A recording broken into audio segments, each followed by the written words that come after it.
ஸ்ரீ பாகவத புராணம் 7ஆம் பகுதி. பரீட்சித்தின் கதை. அன்னை உத்தரையின் பிரார்த்தனையை ஏற்று பகவான் ஸ்ரீகிருஷ்ணர் அவள் கருவை அழிக்க அஸ்வத்தாமனால் ஏவப்பட்ட பிரம்மாஸ்திரத்தின் உக்கிரத்தை அங்குஷ்ட பிரமாணமுடன் சிசுவின் அருகிலே நெருங்க விடாமல் இருந்து ரட்சித்து வந்தார். பிறகு ஒரு சுப லக்கணத்தில் ஓர் ஆண் குழந்தை அன்னை உத்தரைக்கு பிறந்தது. அதுவே பரீட்சித்து ஆகும்.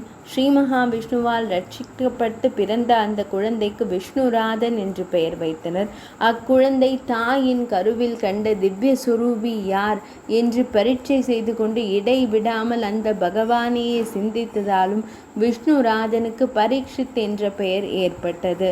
பரீட்சித்து உத்தரன் பெண்ணாகிய இராவதியை திருமணம் செய்து தர்ம நீதி தவறாமல் ஆட்சி செய்து வந்தான். அவனுக்கு ஜனமேஜயன் முதலான 4 குமாரர்கள் பிறந்தனர். ஒரு சமயம் பரீட்சித்து திக்விஜயம் செய்து வருகையில் பாண்டவர்களின் ஸ்ரீகிருஷ்ணரின் கீர்த்தி ஆகியவற்றை பற்றி மக்கள் சிலாகித்து பேசுவதை கேட்டு மிக்க மகிழ்ச்சி உற்றான். இதனால் பரீட்சித்தின் உள்ளத்தில் கிருஷ்ண பக்தி பெருக்கெடுத்தது. பக்தி பரவசமடைந்த அவன் மனம் ஸ்ரீகிருஷ்ணரின் சரணார விந்தங்களையே தியானிக்க தொடங்கியது. தேச சஞ்சாரம் செய்து வந்தபோது பரீட்சித்து ஒரு பசுவும் ரிஷபமும் மிக்க தீனமாக நிற்பதையும் ஒரு முரட்டு மனிதன் அவற்றை அடித்து இம்சிப்பதையும் கண்டான். அதை கண்ட பரீட்சித்து மன்னன் கோபம் மிக்கவனாக அதட்டி கேட்கலானான். துஷ்டனே, நீ யார்? என் ஆட்சியில் இந்த கொடுமையான செயலை புரிந்த உன்னை தண்டிக்கப் போகிறேன். துஷ்டர்களை சிக்ஷித்து சாதுக்களை ரட்சிப்பதும் அரசனது கடமையே. பிறகு ரிஷபத்தை நோக்கி, ஒற்றை காலில் நிற்கும் நீர் தேவதைகளில் யார்? மற்ற பாதங்களை வெட்டியது யார் என்று கேட்க அது கூறியது, துன்பங்களுக்கு காரணம் பல வகையாக கூறப்படுவதால் அறிவில் சிறந்த தாங்களே அதை ஆராய்ந்து அறிந்து கொள்ளுங்கள் என்றது.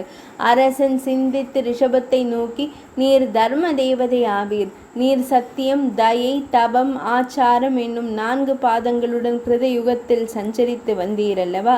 கர்ப்பம், மதம், பேராசை ஆகிய அம்சங்களினால் 3 கால்களை இழந்து விட்டீர்.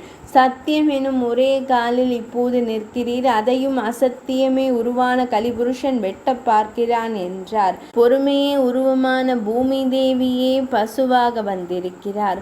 பகவானுடைய சரண ஸ்பரிசத்தால் மகிழ்ச்சி அடைந்திருந்த அவள் இப்போது கண்ணீர் மல்கி நிற்கின்றாள் என்று கூறி அருகில் உள்ள வேடதாரியை கொல்ல உடைவாளை கையில் எடுத்தான் பரீட்சித்து மன்னன்.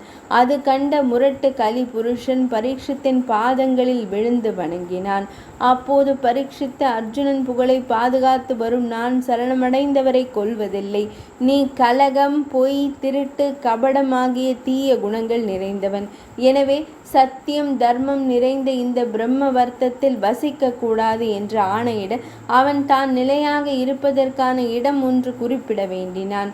அதற்கு பரீட்சித்து மன்னன் சூதாட்டம், மதுபானம், விபச்சாரம், கொலை முதலிய அதர்மங்கள் நடக்கும் இடத்திற்கு சென்று வசிக்குமாறு கூறினார். மேலும் சில இடங்களை கலி வேண்டிட பரீட்சித்து மன்னன் பொய், காமம், மதம், விரோதம், கோபம் ஆகிய 5 இடங்களையும் குறிப்பிட்டார். பரீட்சித்து மன்னனின் ஆட்சி. இவ்வாறு கலியை விரட்டிய பிறகு அரசன் தயை, தவம், ஆச்சாரம் ஆகியவற்றை வளர்த்து தர்ம தேவதையாகிய ரிஷபத்தின் 3 கால்களையும் வளரச் செய்தார். பூமி தேவியாகிய பசுவை சமாதானம் செய்து புஷ்டியுடன் விளங்கச் செய்தார். இவ்வாறு அபிமன்யுவின் புத்திரனான பரீட்சித்து மன்னன் தர்மத்தையும் பூமியையும் நன்றாக பாதுகாத்து புகழுடன் அஸ்தினாபுரத்தில் அரசாட்சி செய்து வந்தார். கலியினால் அனுகூலம். பாவங்களை செய்த பிறகே அதன் பலனை அனுபவிக்க நேரிடுகின்றது. நற்செயல்களையே நினைத்து பாவங்களிலிருந்து விலகி வாழ்வதே நல்லது என்று அறிதல் கலியிலுள்ள சிறந்த அனுகூலமாகும். அவன் தைரியம் உள்ளவர்களிடமும் நெருங்க மாட்டான். 7ஆம் பகுதி நிறைவடைந்தது.